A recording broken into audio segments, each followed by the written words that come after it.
Mixed by Pappu Yadav. अगर खरी मिलन न करे जो समस्या न खरी मिलन न करे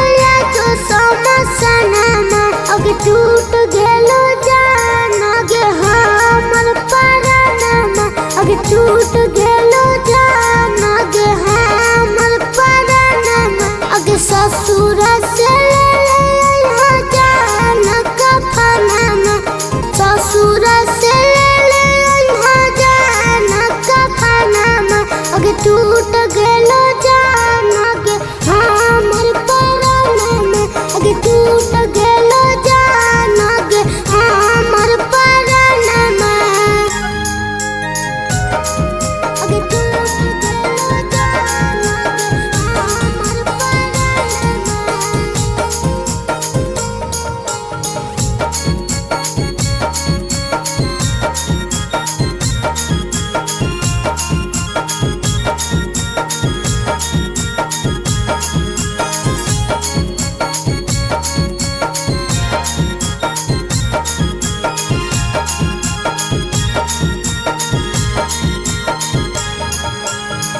भूल गली जान हमारा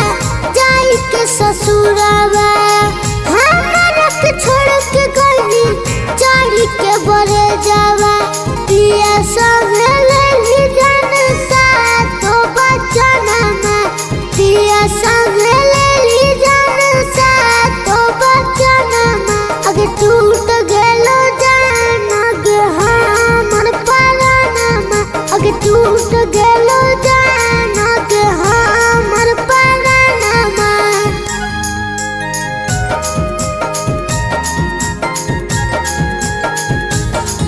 अगे टूट गेलो जान गे हमर परनमा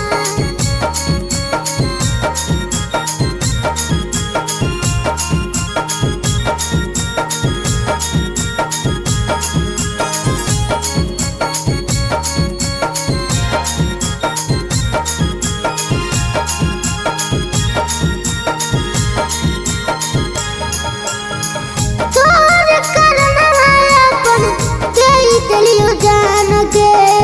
अपन ही हाथ हमारा ओढ़ा दे कफन गे